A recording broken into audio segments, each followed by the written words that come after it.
নমস্কার, Indian news TV channel থেকে শুরু করছি আজকে বিশেষ সংবাদ।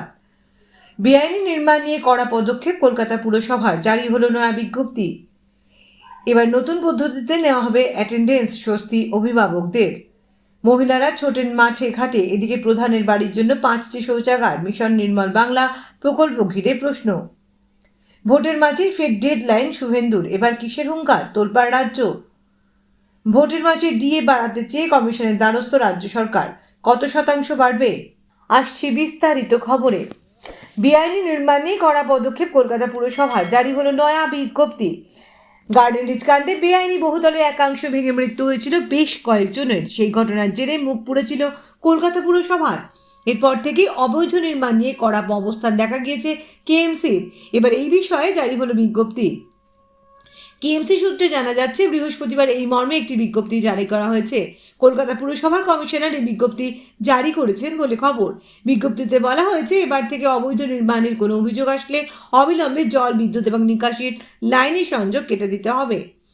ইতিমধ্যেই সিএসসিকে নির্দেশিকা পাঠিয়ে দেওয়া হয়েছে বলে খবর। সেখানে বলা হয়েছে, নতুন কোনো ফ্ল্যাট অথবা বাড়িতে ইলেকট্রিক কানেকশনের জন্য আবেদন করা হলে তাহলে সেক্ষেত্রে নির্মাণটি অবৈধভাবে নির্মিত হয়েছে কি না খতিয়ে দেখতে হবে। যদি বৈধ হয় তাহলে সেই বাড়ি কিংবা ফ্ল্যাটে বিদ্যুতের সংযোগ দিতে হবে। কলকাতা পুরসভার কমিশনারের তরফ থেকে এই প্রসঙ্গে সংস্থার ম্যানেজিং ডিরেক্টরকে চিঠি দেওয়া হয়েছে। সিএসসির পাশাপাশি সম্পত্তি নিবন্ধীকরণ দপ্তরকেও এই বিষয়ে চিঠি পাঠানো হয়েছে। সেই চিঠিতে বলা হয়েছে, যে কোনো বাড়ি কিংবা ফ্ল্যাট রেজিস্ট্রেশনের সময় সেটি বৈধভাবে নির্মিত কিনা তা খতিয়ে দেখতে হবে। যদি বৈধভাবে নির্মিত না হয়, অর্থাৎ অবৈধভাবে নির্মিত হয়, তাহলে সেক্ষেত্রে সেই বাড়ি কিংবা ফ্ল্যাটের রেজিস্ট্রেশন করা যাবে না। অনেকের মতে কেএমসির এই বিজ্ঞপ্তিতে ত্রুটি আছে। সেক্ষেত্রে পুরসভার কমিশনারের তরফ থেকে বিজ্ঞপ্তিতে বলা হয়েছে, একতলার বাড়ি হলো বৈধ। সেক্ষেত্রে যদি বহুতল বৈধ না হয় তাহলে বিদ্যুৎ এবং জলের সংযোগ কেটে দিতে হবে। এমনটা করা হলে পুরো বাড়িতেই কানেকশন কেটে যাবে। এমত অবস্থায় আবাসিকরা যদি চান, সেই সিদ্ধান্তকে চ্যালেঞ্জ জানাতে চান, তাহলে তারা আদালতের দ্বারস্থ হতে পারেন। আধিকারিকদের একাংশের কথায়, অতীতে বেআইনি নির্মাণ ভাঙার ওপর বেশি ফোকাস করা হতো, তবে এখন জল, বিদ্যুৎ এবং নিকাশির লাইন কাটার সিদ্ধান্ত নেওয়া হয়েছে। এর ফলে অবৈধ নির্মাণ তৈরির প্রবণতা কমবে বলে অনুমান। পুর কর্তৃপক্ষরা এই প্রসঙ্গে বলেন, যদি কেএমসির এই বিজ্ঞপ্তিকে চ্যালেঞ্জ জানিয়ে আদালতের দ্বারস্থ হন, তাহলে পুরসভার তরফ থেকেও এই বিষয়ে পাল্টা জানানো হবে। সেই সঙ্গেই 15 দিন বাদে বিল্ডিং দপ্তরের ডিজিকে নিকাশি এবং জল সরবরাহ দপ্তরের ডিজিকে অবৈধ বাড়ির তালিকা সরবরাহ করতে হবে। সেই সকল তালিকা দেখে সংযোগ বিচ্ছিন্নের নির্দেশ দেওয়া হবে। এবার নতুন পদ্ধতিতে শুরু হবে অ্যাটেন্ডেন্স, স্বস্তি অভিভাবকদের। স্কুলে যাওয়ার নাম করে অনেক পড়ুয়াই বন্ধু বান্ধবদের সঙ্গে ঘুরতে যায়, কারোর আবার গন্তব্য হয় সিনেমা হল। তবে এসব এবার বন্ধ হতে চলেছে, কারণ এবার এমন একটি পদ্ধতিতে ছাত্রছাত্রীদের অ্যাটেন্ডেন্স নেওয়া হবে যেখানে স্কুল ফাঁকি দিলেই খবর চলে যাবে সোজা মা বাবার কাছে।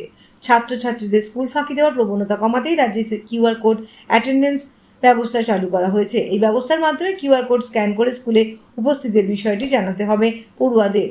এর ফলে একদিকে যেমন স্কুল কর্তৃপক্ষের কাছ থেকে ছাত্রছাত্রীরা কখন বিদ্যালয়ে ঢুকছে এবং বেরোচ্ছে সেই সংক্রান্ত তথ্য থেকে যাবে, তেমনই মেসেজ আকারে এই খবর পৌঁছে যাবে অভিভাবকদের কাছে।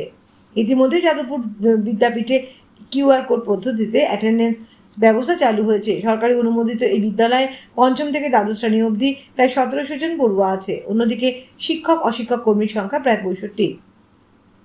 ছাত্রছাত্রীদের পাশাপাশি শিক্ষক অশিক্ষক কর্মীদের কিউআর কোড স্ক্যান করে উপস্থিতির কথা জানাতে হবে। উল্লেখ্য, যাদবপুর বিদ্যাপীঠে প্রাথমিক বিভাগ থাকলেও এই বিভাগে এখনও কিউআর কোডের মাধ্যমে অ্যাটেন্ডেন্সের বিষয়টি চালু হয়নি। জানা যাচ্ছে, এই নতুন পদ্ধতি চালু হওয়ার পর যাদবপুর বিদ্যাপীঠের পড়ুয়াদের আইডেন্টিটি কার্ডে পরিবর্তন আনা হয়েছে। কার্ডের পিছনে একটি কিউআর কোড রয়েছে। বিদ্যালয়ের প্রবেশের সময় স্ক্যানারের মাধ্যমে সেই কিউআর কোড স্ক্যান করতে হবে। সফলভাবে স্ক্যান হলে পড়ুয়ারা অ্যাটেন্ডেন্স মার্ক হয়ে যাবে। অন্যদিকে সন্তান যখন বিদ্যালয়ে ঢুকছে এবং যখন বিদ্যালয় থেকে বেরোচ্ছে, এই সংক্রান্ত তথ্য মেসেজের আকারে অভিভাবকদের কাছে পৌঁছে যাবে। সেই সঙ্গে অভিভাবকদের কাছে একটি ডায়েরি থাকবে, সেখানে সকল তথ্য উল্লেখিত থাকবে। রাজ্যের বিদ্যালয়ে এই অ্যাটেন্ডেন্স পদ্ধতি চালু হলে একদিকে যেমন স্কুল ফাঁকি দেওয়ার প্রবণতা কমবে, তেমনই অভিভাবকদের চিন্তা কমবে বলে মনে করছে ওয়াকিবহাল মহল। মহিলারা ছোটেন মাঠে ঘাটে, এদিকে প্রধানের বাড়ির জন্য 5টি শৌচাগার, মিশন নির্মল বাংলা প্রকল্প ঘিরে প্রশ্ন। শৌচকর্মের জন্য গ্রামবাসীদের ছুটতে হয় মাঠে ঘাটে কিংবা পুকুর পাড়ে। এর আগে একবার মিশন নির্মল বাংলা প্রকল্পের অধীন গ্রামে শৌচাগার বানিয়ে দেওয়া হলেও বর্তমানে সেগুলি রীতিমতো ঝরঝরে অবস্থা। দরজা ঝুলে গিয়েছে, সিমেন্ট খসে পড়েছে, প্যান ভেঙে গিয়েছে। ফলে শৌচকর্মের জন্য মাঠে ঘাটে ছুটতে হচ্ছে গ্রামবাসীদের। কিন্তু এদিকে শুধুমাত্র পঞ্চায়েত প্রধানের বরাদ্দ নথিভুক্ত হয়েছে 5টি শৌচাগার। মিশন নির্মল বাংলা প্রকল্পের দ্বিতীয় ফেজে শৌচাগার তৈরির তালিকা ইতিমধ্যেই বানানো হয়েছে। তবে পুরুলিয়ার বড়াবাজার গ্রাম পঞ্চায়েতে সেই তালিকা নিয়েই বেশ কিছু প্রশ্ন দেখা গিয়েছে। কারণ পঞ্চায়েত প্রধানের বাড়ির জন্যই 5টি শৌচাগার নথিভুক্ত হয়েছে। বিষয়টি স্বীকার করে নিয়েছেন স্থানীয় পঞ্চায়েত প্রধান সবিতা নামাতাও। পুরুলিয়ার বড়াবাজার গ্রাম পঞ্চায়েতের অধীনেই পড়ে রাজাপাড়া। এই পাড়ায় ভোটারের সংখ্যা প্রায় 1200। অতীতে একবার এখানে মিশন নির্মল বাংলার প্রকল্পে শৌচাগার তৈরি করে দেওয়া হয়েছিল, তবে এখন সেগুলির দশা শোচনীয়। শৌচাগারের এমন অবস্থা হওয়ায় শৌচকর্মের জন্য গ্রামবাসীদের ভরসা মাঠ ঘাট কিংবা পুকুর পাড়। ইতিমধ্যেই মিশন বাংলা প্রকল্পের দ্বিতীয় ফেজ চালু হয়েছে। এখানে বাড়ির মালিককে প্রথমে শৌচাগার নির্মাণের কথা বলা হয়েছে। সেটি বানানো হয়ে গেলে ব্লক প্রশাসনের তরফ থেকে উপভোক্তাকে টাকা দিতে দেওয়া হবে। এদিকে গ্রামবাসীরা বলেছে, তাদের যদি নিজের পয়সায় শৌচাগার তৈরির ক্ষমতা থাকতো তাহলে তারা সরকারের মুখ চেয়ে বসে থাকতেন না। পাশাপাশি অনেকে আবার গতবারের তৈরি শৌচাগারের গুণগত মান নিয়েও প্রশ্ন তুলেছেন। অন্যদিকে এই তালিকায় আবার গ্রামের পঞ্চায়েত প্রধানের বাড়ির 5 জনের জন্য 5টি শৌচাগার নথিভুক্ত হয়েছে। একজনের বাড়িতে কিভাবে 5টি শৌচাগার নথিভুক্ত হলো, এই নিয়ে প্রশ্ন তুলছেন অনেকে। বিষয়টি নিয়ে পঞ্চায়েত প্রধান সবিতাকে জিজ্ঞাসা করা হলে তিনি বলেন, তিনি এত কিছু বোঝেন না, তাকে যা বলা হয় সেটাই করেন। পাশাপাশি গ্রামের শৌচাগারের শোচনীয় অবস্থার কথা স্বীকার করেন তিনি। অন্যদিকে তার বাড়ির জন্য একাধিক শৌচাগার নথিভুক্ত প্রসঙ্গে বলেন, আমার নামে, স্বামীর নামে, দেওরের নামে, শাশুড়ির নামে আছে, তবে একটাও বানায়নি। ক্ষমতা থাকলে তো বানাবো। ভোটের মাঝে ফের ডেডলাইন শুভেন্দুর। এবার কিসের হুঙ্কার, তোলপাড় রাজ্য। রবিবার মহিষাদলের প্রচারে গিয়েছেন রাজ্যের বিরোধী দলনেতা শুভেন্দু অধিকারী। তমলুকের বিজেপি প্রার্থী অভিজিৎ গঙ্গোপাধ্যায়ের হয়ে প্রচার করতে এসেছেন তিনি। সেখানে দাঁড়িয়ে ফের একবার রাজ্যের শাসক দল তৃণমূল কংগ্রেসকে নিশানা করলেন নন্দীগ্রামের বিধায়ক। সেই সঙ্গে ফের একবার তৃণমূলের ডেডলাইন বেঁধে দিলেন তিনি। লোকসভা ভোটের আবহে সম্প্রতি আবাস যোজনার টাকা দেওয়ার কথা নিয়ে বড় ঘোষণা করেছেন মুখ্যমন্ত্রী মমতা বন্দ্যোপাধ্যায়।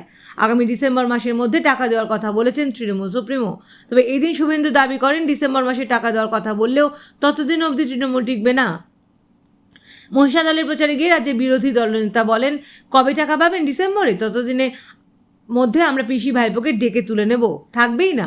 এই ভোটের পর তৃণমূল থাকবে না, এটা আমি বলছি না, মোদিজি বলছেন। ধূপগুড়িতে তিনি বলেছেন, তৃণমূলের অর্ধেককে জেলে ভরেছেন, তৃতীয়বার জেতার পর বাকিদেরও জেলে ভরবেন।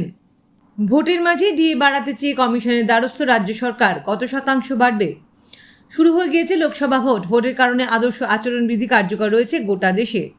এরই মাঝে সরকারি কর্মচারীদের মহার্ঘ ভাতা অর্থাৎ ডিএ বৃদ্ধির অনুমতি চেয়ে নির্বাচন কমিশনের দ্বারস্থ রাজ্য সরকার। হ্যাঁ, একদমই তাই। নিজের অধীনস্থ কর্মচারীদের মহার্ঘ ভাতা 4% বৃদ্ধি করতে চেয়ে নির্বাচন কমিশনের দ্বারস্থ হয়েছে সরকার। জানিয়ে রাখি, লোকসভা নির্বাচনের মাঝে সরকারি কর্মচারী, পেনশনভোগী এবং ফ্যামিলি পেনশনার্সদের ডিএ বৃদ্ধি করার অনুমতি চেয়ে মুখ্য নির্বাচনী আধিকারিকদের কাছে ইতিমধ্যে প্রস্তাবও পাঠানো হয়েছে। এখন অপেক্ষা শুধু নির্বাচন কমিশনের অনুমতির। একাধিক মিডিয়া রিপোর্ট অনুযায়ী জম্মু ও কাশ্মীর সরকারের প্রশাসনিক দপ্তর আদর্শ আচরণবিধি মেনেই সরকারি কর্মীদের ডিএ বৃদ্ধি করতে চেয়ে নির্বাচন কমিশনের প্রস্তাব দিয়েছে। এই অবস্থায় যদি সত্যিই কমিশন অনুমতি দেয় তাহলে সোনায় সোহাগা সরকারি কর্মীরা, কারণ ভোটের মাঝে তাদের ডিএ বৃদ্ধি পাবে। স্থানীয় সংবাদ এখানেই শেষ করছি। নমস্কার।